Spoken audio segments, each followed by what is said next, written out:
तेनाली और चोर की कहानी।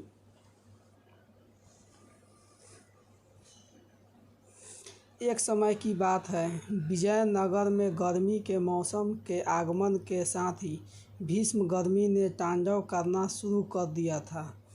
चारों तरफ भीष्म गर्मी पड़ रही थी। हर तरफ सूखा था।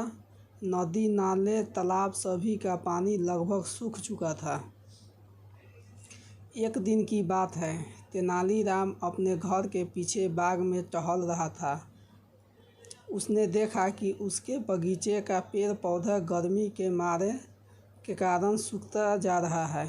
उसके बगीचे में एक कुआं था, परंतु कुएं का पानी इतना नीचे चला गया था कि उसने पानी निकालने का बेहद मुश्किल लग रहा था।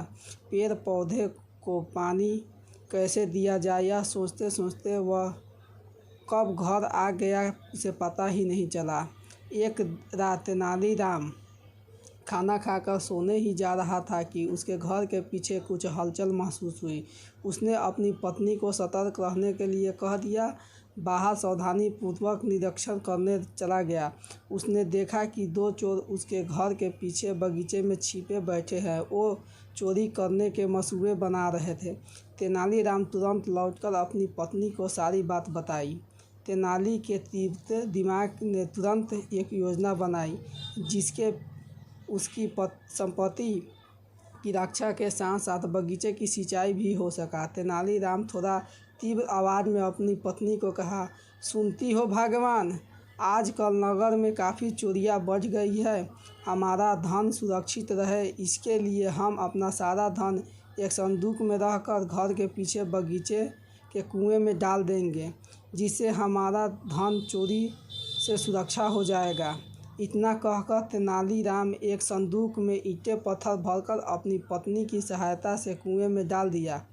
चोर यह देखकर काफ़ी खुश हो गया।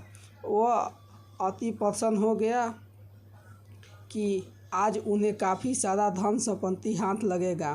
तेनालीराम और उसकी पत्नी काफ़ी खुश होकर अपने घर के अंदर यह कहते हुए चल दिए कि अब हम चैन से सो पाएंगे, हमारा धन सुरक्षित हो गया।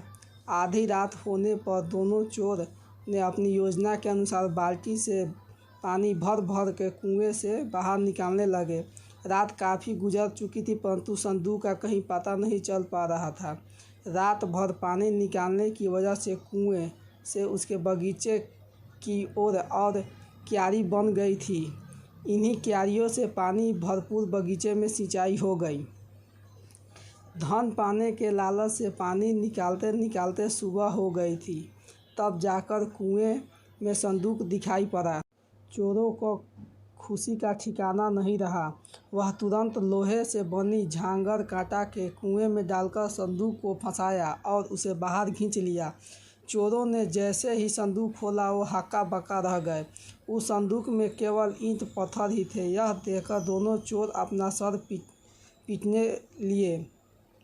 इतने ही नहीं, सुबह की रोशनी भी होने वाली थी। चोरों यह समझते देर नहीं लगी कि तेनालीराम ने उसे मूर्ख बनाया है। पकड़े न जाए यह सोचकर सिर और पैर रखकर दोनों चोर वहां से भाग गए। अगले दिन जब तेनालीराम दरबार में महाराज को यह किस्सा सुनाया तो वह हंसे बिना नहीं रह पाए।